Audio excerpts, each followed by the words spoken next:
नमस्कार, आप देख रहे हैं एएनबी न्यूज और मैं आपके साथ सलोनी मलिक। न्यूज एट 12:30 में आपका स्वागत है। इस वक्त की बड़ी खबर से बुलेटिन का आगाज करते हैं। गहलोत सरकार पर लगातार संकट के बादल छाए हुए हैं। जयपुर में कांग्रेस विधायक दल की बैठक, आपको बता दें इसी के साथ ही अब राजस्थान बीजेपी ने भी बैठक बुलाई है। अपनी बात मनवाने पर पायलट अड़े हुए हैं। इस वक्त की बड़ी खबर आपको बता रहे हैं। गहलोत सरकार पर लगातार संकट के बादल छाए हुए हैं। जयपुर में कांग्रेस विधायक दल की बैठक और अब राजस्थान बीजेपी ने भी बैठक बुलाई है। और आपको बता दें कि अपनी बात मनवाने में पायलट गुट लगा हुआ है। लगातार अगर बात करें, राजस्थान में मुख्यमंत्री अशोक गहलोत और उप मुख्यमंत्री सचिन पायलट के बीच तनाव अपने चरम पर है।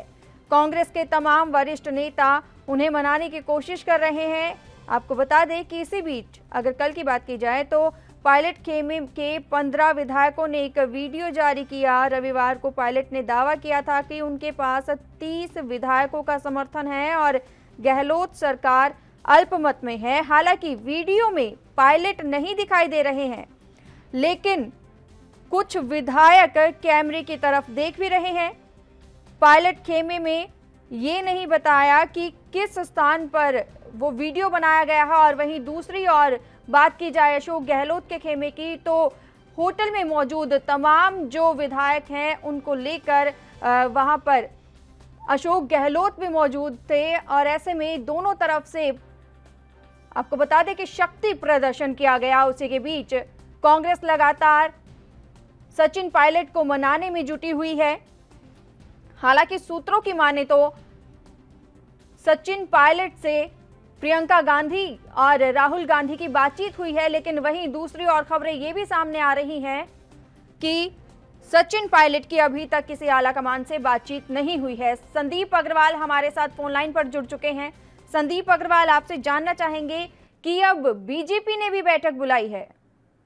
बिल्कुल, मैं बता दूं आपकी जानकारी के लिए कि कुछ ही देर में बीजेपी के प्रदेश बीजेपी कार्यालय में प्रेस कॉन्फ्रेंस शुरू हो चुकी है, होने वाली है। और वही इससे पहले बता दूं आपकी जानकारी के लिए कि आलाकमान जो है बीजेपी के या प्रदेश अध्यक्ष बात करें सतीश पुनिया की, उन्होंने कदावर नेताओं की बैठक बुलाई है। क्योंकि कुछ समय से चर्चा का विषय बना हुआ था कि पूर्व मुख्यमंत्री वसुंधरा राजे कहीं नजर नहीं आ रही सियासी ड्रामे में, जो राजनीतिक उठापटक चल रहा है राजस्थान में, उसमें कहीं नजर नहीं आ रही। ऐसे में बगावती सुर वहां से भी तेज हो सकते हैं। इसी को आनंद फानंद में भागते, इसी डर को जानते हुए उन्होंने बैठक बुलाई है। और ये भी सूचना मिल रही है कि थोड़ी देर में बैठक होने के बाद कुछ देर बाद प्रेस कॉन्फ्रेंस की जाएगी। उसमें साफ कर दिया जाएगा कि किस प्रकार क्या कारण रहा है जिससे वसुंधरा राजे, पूर्व मुख्यमंत्री वसुंधरा राजे सिंधिया को बीच में नहीं लाया गया।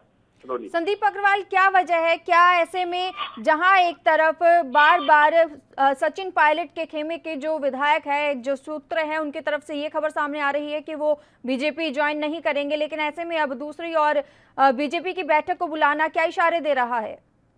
देखिए, ये बीजेपी जो बैठक बुला रही है, इसमें ये साफ अंदेशा है कि जानकार विश्व सूत्रों से ये भी ज्ञात हुआ है हमको कि लगता है हमारा संपर्क संदीप अग्रवाल से टूट गया है। हम फिर से संपर्क करने की कोशिश करेंगे। इस वक्त की बड़ी खबर आपको बता रहे हैं। गहलोत सरकार पर संकट के बादल छाए हुए हैं। जयपुर में कांग्रेस विधायक दल की बैठक और इसी बीच अब राजस्थान बीजेपी ने भी बैठक बुलाई है। और आपको बता दें कि पायलट गुट लगातार अपनी बात पर अड़ा हुआ है। राजस्थान में कांग्रेस के भीतर ही शुरू हुआ सत्ता का संघर्ष अभी भी थमा नहीं है। आपको बता दें कि बगावत कर दिल्ली आ चुके सचिन पायलट को मनाने की तमाम कोशिशें की जा रही है, तो वहीं दूसरी ओर अशोक गहलोत भी अपनी शक्ति का प्रदर्शन कर रहे हैं। इस सब के बीच आपको बता दें कि कांग्रेस विधायक दल की बैठक और इसी के बीच अब एक और आपको बता दें कि राजस्थान बीजेपी ने भी बैठक बुलाई है। इस वक्त की बड़ी खबर आपको बता रहे हैं। हालांकि सचिन पायलट अभी भी कांग्रेस विधायक दल की जो बैठक है उसमें शामिल नहीं हुए हैं। वहीं दूसरी ओर आपको बता दें कि बार बार खबरें जो सामने आ रही थी कि आला कमान के अधिकारी जो हैं उनकी सचिन पायलट से बात हुई है, लेकिन सूत्रों के हवाले से ये खबर भी सामने आ रही है कि सचिन पायलट की अभी तक किसी से कोई बातचीत नहीं हुई है, कोई कॉल नहीं हुआ है। और वहीं रणदीप सुरजेवाला की बात करें तो सोमवार शाम को रणदीप सुरजेवाला ने कहा था कि सचिन पायलट के लिए कांग्रेस के दरवाजे खुले थे, खुले हैं और खुले रहेंगे। इसी के साथ ही उन्होंने अपील भी की थी और ये भी जानने के लिए कहा था कि आखिर क्या वजह है जो वो बता नहीं रहे हैं।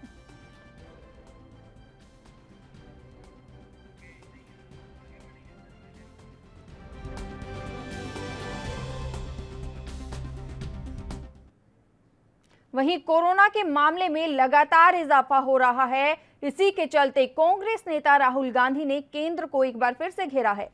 इस हफ्ते देश में संक्रमितों की संख्या 10 लाख के पार हो सकती है। राहुल गांधी की ओर से ये ट्वीट किया गया है। कोरोना को लेकर पहले भी सरकार को विफल बता चुके हैं। इस वक्त की बड़ी खबर आपको बता रहे हैं। कांग्रेस नेता राहुल गांधी ने एक बार फिर से केंद्र सरकार को घेरा है। देश में बढ़ रहे कोरोना वायरस को लेकर कांग्रेस के पूर्व अध्यक्ष राहुल गांधी लगातार केंद्र सरकार को घेरने में लगे हुए हैं और ऐसे में राहुल गांधी का कहना है कि कोविड-19 के प्रभाव को कम करने में सरकार पूरी तरह से विफल रही है।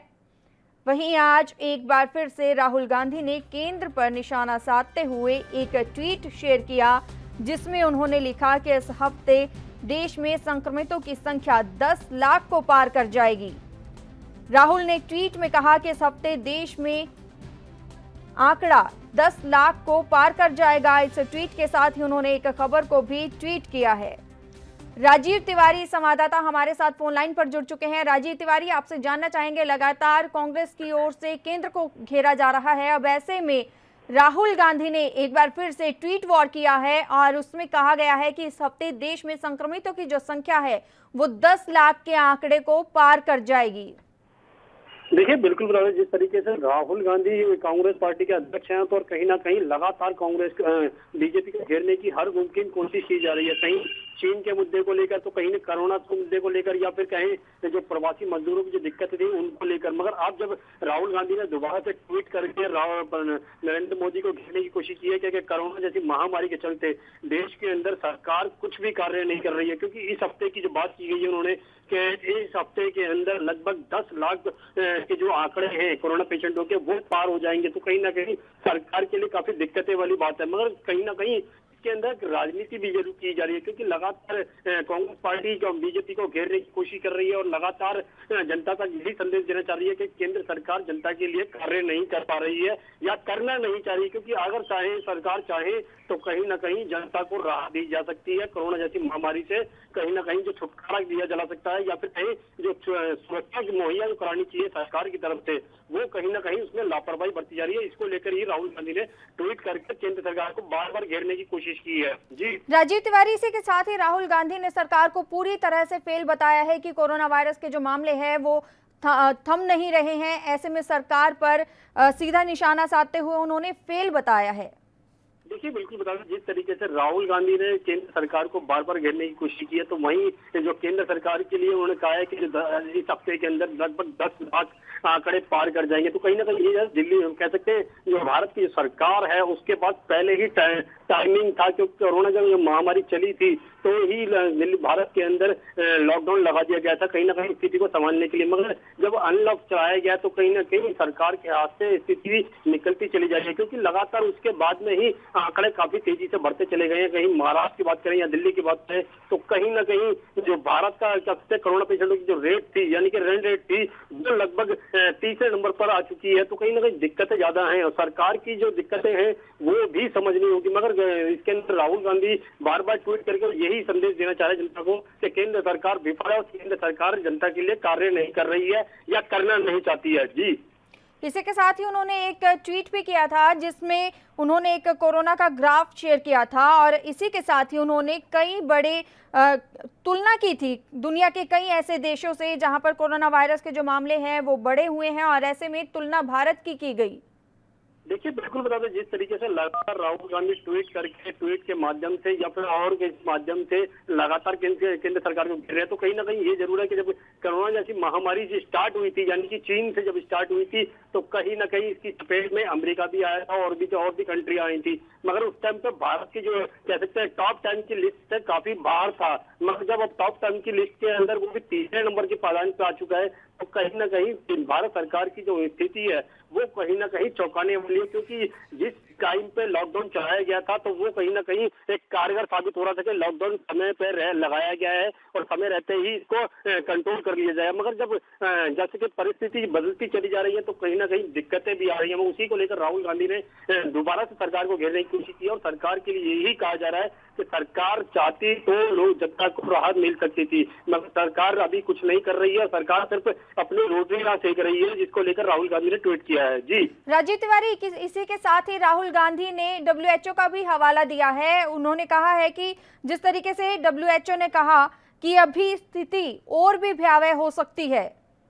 देखिए बिल्कुल बता दें, जिस तरीके से बार बार WHO की जो रिपोर्ट आ रही है वो बार बार यही स्थिति चौंकाने वाली कर रहे हैं, क्योंकि लगातार यही कहा जा रहा है WHO की तरफ से भी कि स्थिति और ज्यादा बिगड़ सकती है, क्योंकि लगातार जिस तरीके से आंकड़े बढ़ रहे हैं, तो कहीं ना कहीं WHO की तरफ से भी यही कहा गया है भारत के अंदर लगभग 20 लाख कोरोना पेशेंट हो सकते हैं। तो कहीं ना कहीं ये जरूर है, मगर अब जो स्थिति आ रही है वो 10 लाख पार करने की जो आ रही है, तो कहीं ना कहीं दिक्कतें जरूर है सरकार के सामने। मगर सरकार कितनी कोशिश कर रही है सबको पता है, क्योंकि वेंटिलेटर, बेड का अभाव, हर चीज की सुविधाएं उनको भरपूर पूरी करने की कोशिश की जा रही है। मगर कहीं ना कहीं जो प्लाज्मा थेरेपी है वो भी कहीं ना कहीं कारगर हो रही है। मगर अब जब स्थिति बदल रही है, यानी कि अनलॉक 2 चलाया गया है, तो कहीं ना कहीं काम धंधे की जो कह सकते हैं स्थिति की या फिर अर्थव्यवस्था की जो स्थिति को सुधारने के लिए वो कहीं ना कहीं सरकार के लिए कोरोना पेशेंटों की गिनती बढ़ाने का काम कर रहा है, क्योंकि लगातार जनता बाहर निकल रही है तो कोरोना पेशेंटों की गिनती बढ़ेगी। मगर उसी को लेकर राहुल गांधी बार बार ट्वीट के माध्यम से या फिर सरकार को घेरने की कोशिश की जा रही है, क्योंकि राजनीति का समय भी है, तो उसी को लेकर इस तरीके के बार बार सरकार को घेरने की कोशिश की जा रही है। राजीव तिवारी, अगर राजनीति की ही बात की जाए तो राजस्थान की राजनीति की बात की जाए, ऐसे में एक तरफ जहां कांग्रेस पर संकट के बादल छाए हुए हैं, ऐसे में राहुल गांधी का ये ट्वीट आना।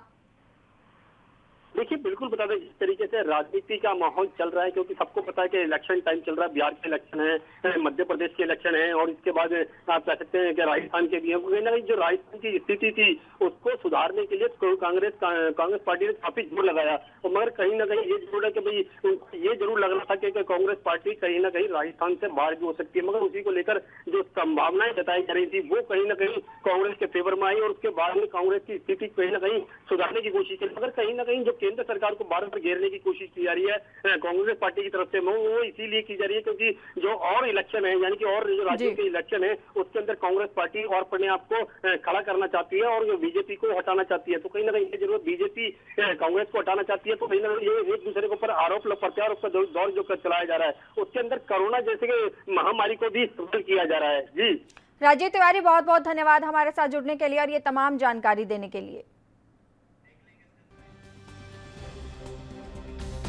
बिहार से अगली बड़ी खबर से आपको अपडेट करवा देते हैं। बिहार के सियासी गलियारों में कोरोना पहुंच चुका है। बीजेपी मुख्यालय में कोरोना विस्फोट हुआ है। पॉजिटिव मिले हैं बीजेपी के 75 नेता। आपको बता दें कि कोरोना की गिरफ्त में बीजेपी के कई सीनियर लीडर आ चुके हैं। इस वक्त की बड़ी खबर आपको बता रहे हैं, बिहार में कोरोना के संक्रमण का दौर लगातार भयावह होता जा रहा है। इस कड़ी में बिहार बीजेपी के 75 नेता कोरोना पॉजिटिव पाए गए हैं। जिन नेताओं को इस बीमारी ने अपनी गिरफ्त में लिया है उनमें संगठन के महामंत्री, आपको बता दें, नागेंद्र, प्रदेश महामंत्री दिनेश कुमार, प्रदेश उपाध्यक्ष राजेश वर्मा, राधा मोहन शर्मा समेत बीजेपी के कई सीनियर लीडर शामिल हैं। ऐसा पहली बार हुआ है। आपको बता दें कि देखा गया है कि सियासी गलियारों में इतनी तादाद में कोरोना पॉजिटिव केस सामने आए हैं। दरअसल बिहार में इसी साल के अंत में विधानसभा के चुनाव होने हैं। इसको लेकर पार्टी के नेता लगातार अपने दफ्तर में मीटिंग कर रहे थे। बीजेपी की ये बैठक पटना स्थित पार्टी कार्यालय में चल रही है। आपको बता दें कि इसी के चलते जिसमें लगातार कई नेता भाग ले रहे थे। बिहार में इसी साल के अंत में चुनाव होने हैं, ऐसे में पार्टी के जो नेता हैं वो वर्चुअल रैली का कार्यक्रम चला रहे हैं और ऐसे में आशंका जाहिर की जा रही है कि नेता के एक स्थान से दूसरे स्थान पर जुड़ने की वजह से ही बीजेपी मुख्यालय में कोरोना का विस्फोट हुआ है। आपको बता दें कि इस महामारी में बीमार होने वाले लोगों की जो संख्या है वो 17,000 को पार कर चुकी है, जबकि 150 से ज्यादा लोग कोरोना वायरस के चलते दम तोड़ चुके हैं। बिहार में सोमवार को इस बीमारी के 1100 से ज्यादा नए केस मिले थे, जिसमें सबसे ज्यादा 228 नए मामले सोमवार को पटना में मिले थे।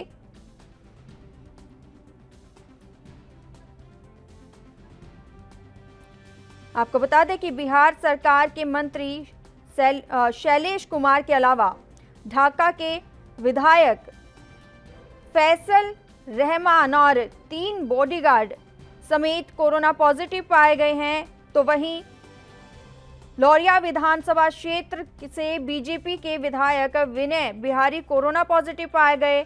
पटना में ही जेडीयू के वरीय नेता अजय आलोक के परिवार के कुछ सदस्य कोरोना पॉजिटिव हुए हैं। इसी के साथ ही ये कयास लगाए जा रहे हैं कि बिहार में फिर से लॉकडाउन की घोषणा की जा सकती है।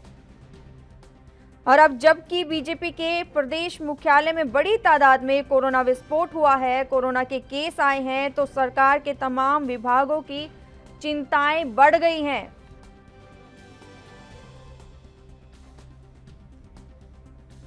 आपको बता दें कि बिहार में कोरोना संक्रमण तेजी से बढ़ता जा रहा है। कोरोना का शिकार अब बिहार बीजेपी हुई है। बिहार बीजेपी दफ्तर के स्टाफ समेत 75 नेता कोरोना पॉजिटिव मिले हैं। इन लोगों की टेस्ट रिपोर्ट आज आई है। आपको बता दें कि कल करीब 100 नेताओं का टेस्ट करवाया गया था। इसके बाद बीजेपी दफ्तर को सैनिटाइज कराने का काम भी किया जा रहा है। इस वक्त की बड़ी खबर आपको बता रहे हैं, बिहार में कुल मरीजों की जो संख्या है 17,000 के आंकड़े को पार कर चुकी है। इस बीमारी की चपेट में आकर 160 लोगों के करीब अपनी जान गंवा चुके हैं। हालांकि राहत की बात अब यह है कि 12,317 लोग ठीक भी हो चुके हैं। प्रदेश में एक्टिव केसों की जो संख्या है वो 5,482 के करीब बताई जा रही है। पिछले कुछ दिनों में कोरोना के मामले तेजी से बढ़ते जा रहे हैं।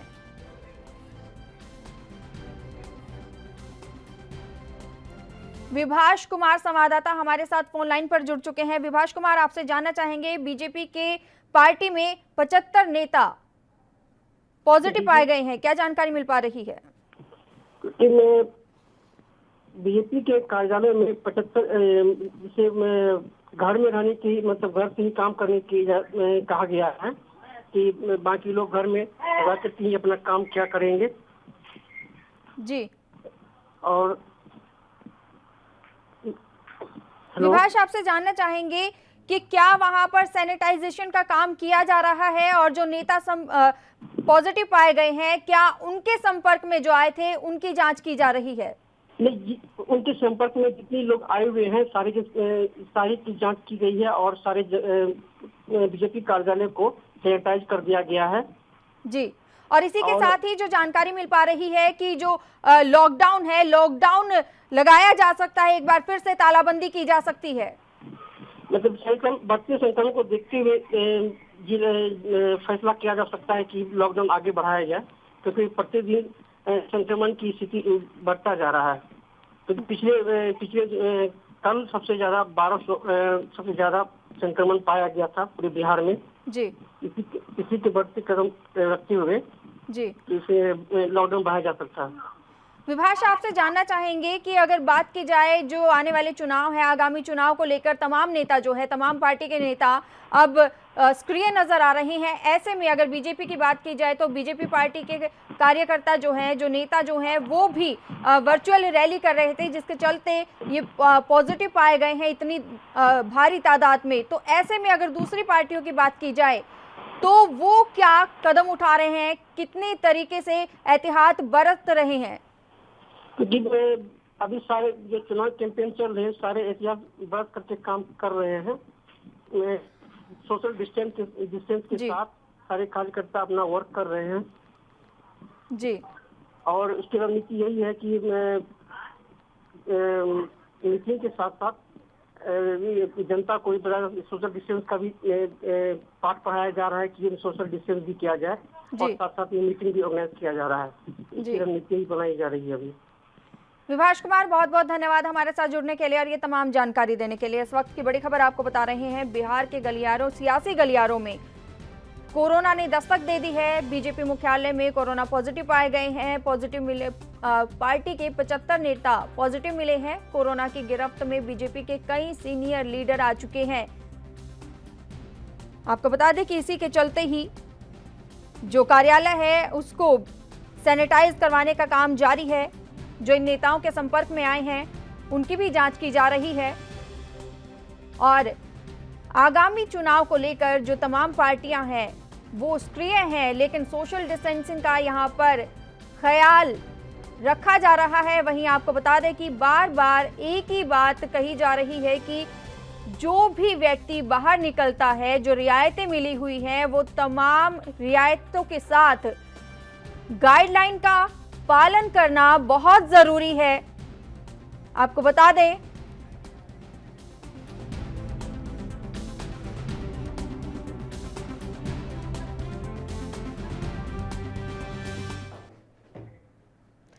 अगली बड़ी खबर से आपको अपडेट करवा देते हैं। राजस्थान में सियासी घमासान लगातार जारी है। बीजेपी के राष्ट्रीय उपाध्यक्ष ओम माथुर ने बयान दिया है, सचिन पायलट के लिए दरवाजे खुले हैं। सचिन पायलट बीजेपी में आते हैं तो स्वागत होगा। इस वक्त की बड़ी खबर आपको बता रहे हैं, सचिन पायलट के लिए बीजेपी के दरवाजे खुले हैं। राजस्थान में सियासी घमासान के बीच अब बीजेपी के राष्ट्रीय उपाध्यक्ष ओम माथुर ने बयान दिया है कि सचिन पायलट के लिए दरवाजे खुले हैं। सचिन पायलट चाहे तो बीजेपी में आ सकते हैं, उनका स्वागत होगा। इस वक्त की बड़ी खबर आपको बता रहे हैं, एक तरफ जहां सियासी घमासान जारी है, ऐसे में बीजेपी ने बैठक बुलाई है जयपुर में और इसी के बीच अब सचिन पायलट को लेकर बीजेपी नेता हैं, उन्होंने कहा है कि सचिन पायलट के लिए बीजेपी के द्वार खुले हैं। सचिन पायलट बीजेपी में शामिल होना चाहते हैं तो वो आ सकते हैं, उनका स्वागत होगा। इस वक्त की बड़ी खबर आपको बता रही हैं।